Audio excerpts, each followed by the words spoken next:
क्या आपने कभी ओज़ेम्पिक का नाम सुना है? ये एक ऐसा इंजेक्शन है जिसकी वजह से दुनिया भर में लोग ना सिर्फ शुगर कंट्रोल कर रहे हैं बल्कि वजन कम कर रहे हैं। इससे लोग चंद महीनों में हैरत अंगेज तौर पर वजन कम कर लेते हैं। ये एक खास दवा है जो कि शुगर के मरीजों के लिए बनाई गई थी, लेकिन अब डॉक्टर्स बाज़ औक़ात ऐसे लोगों को भी तजवीज़ करते हैं जो मोटापे या ज़्यादा वजन से परेशान हों।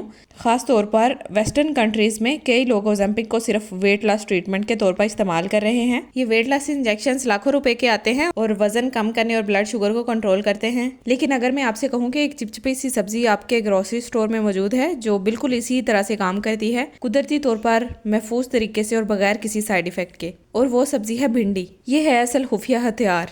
ये लेजदार फिसलन वाली तय जिसे ज़्यादातर लोग नापसंद करते हैं, इसे कहते हैं म्यूसिलेज। अब दिलचस्प बात यह है कि ओज़ेम्पिक इंजेक्शन हमारी बॉडी में एक हार्मोन की नकल करता है जो हमारी बॉडी खुद से बनाती है कुदरती तौर पर, जिसे GLP-1 कहा जाता है। आप GLP-1 को अपने जिस्म का कुदरती ट्रैफिक सिग्नल समझ लें। जब आप खाते हैं तो GLP-1 हाजमे को सुस्त कर देता है ताकि शुगर एकदम खून में ना ज़्यादा हो जाए। ये आपके लबलबे को इशारा देता है कि इंसुलिन बिल्कुल सही वक्त पर खारिज करे, और दिमाग को भी सिग्नल देता है कि आपका पेट भर गया है। ओज़ेम्पिक इस हार्मोन का दवाई वाला विजन है। अब भिंडी बिल्कुल ओज़ेम्पिक इंजेक्शन की तरह काम करती है, लेकिन कुदरती तौर पर। ये आपकी आंतों को मदद देती है कि वो आपकी बॉडी को नेचुरल GLP-1 को ज़्यादा मिकदार में हाज करने पे मजबूर करती है। और भिंडी के अंदर मौजूद ये म्यूसिलेज या चिपचिपापन दरअसल सॉल्युबल फाइबर है। जब ये आपके निज़ाम से गुजरता है, यानी आपकी अंतड़ियों से गुजरता है, तो बिल्कुल एक स्पंज की तरह काम करता है। ये शुगर को जज़ब करता है और आहिस्ता आहिस्ता खारिज करता है ताकि आपकी ब्लड शुगर मतवाजन रहे।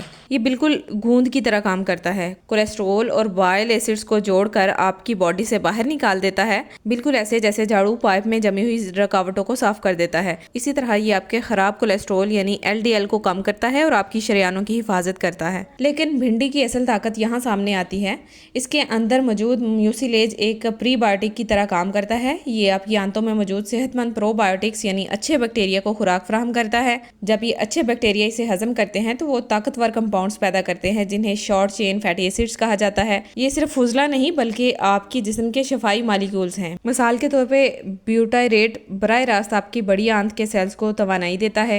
ये आपकी आंतों की झिल्ली को मजबूत करता है। ये आंतों की सोजिश को कम करता है। और हैरत की बात यह है कि ये एंटी इन्फ्लेमेटरी असरात सिर्फ बड़ी आंत तक महदूद नहीं रहते बल्कि पूरे जिस्म में फैल जाते हैं। ये शॉर्ट चेन फैटी एसिड्स आपके दिमाग, जोड़ों और खून की नालियों में सोजिश को कम करते हैं और आपके मदाफ़ती निज़ाम को भी ताकत देते हैं। इसका मतलब ये है कि भिंडी खाना सिर्फ आपके हाजमे के लिए ही फ़ायदेमंद नहीं बल्कि ये आपके पूरे जिस्म की सोजिश को कम करता है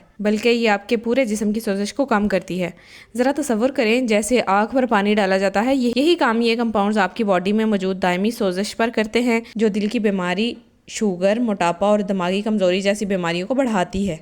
और इसके अलावा भिंडी का म्यूसिलेज आपको ज़्यादा तेज़ी से पेट भरा हुआ महसूस करवाता है, बिल्कुल वैसे ही जैसे GLP-1 दवाइयाँ भूख को कम करती हैं। फ़र्क ये है कि ये सब कुछ आपका जिस्म खुद करता है बगैर इंजेक्शन के और बगैर किसी साइड इफ़ेक्ट्स के। ये लेसदार जेल आपकी आंतों की झिल्ली को भी सुकून देता है। तेज़ाबियत, गैस्ट्राइटिस या आंतों की सोजिश से होने वाली जलन को कम करता है।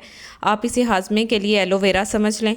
मुख्तसर ये कि भिंडी सिर्फ ब्लड शुगर मतवाजन नहीं रखती जैसे कि ओज़ेम्पिक, बल्कि ये कोलेस्ट्रॉल को भी कम करती है। ये आपके माइक्रोबायोम यानी आंतों के अच्छे बैक्टीरिया को खुराक देती है। आपके जिस्म को शॉर्ट चेन फैटी एसिड्स बनाने में मदद देती है जो पूरे जिस्म में सोजिश को कम करते हैं, आपको ज़्यादा देर तक भरा हुआ महसूस करवाती है, हाजमा बेहतर करती है और आपकी शरीयानों की हिफाजत करती है। तो ये है कि जिन फ़वाइद के लिए लोग हज़ारों डॉलर के इंजेक्शन लगवाते हैं वो सब कुछ ये सादा सी चिपचिपी सब्जी पहले ही दे रही है। लेकिन ज़्यादातर लोग इसे सिर्फ इसीलिए इस्तेमाल नहीं करते क्योंकि ज़ुबान पर ये नागवार लगती है। लेकिन असल बात यह है कि कभी कभी वही चीज़ें जो हमें नागवार लगती हैं असल में वही चीज़ें होती हैं जो हमें शिफा देती हैं।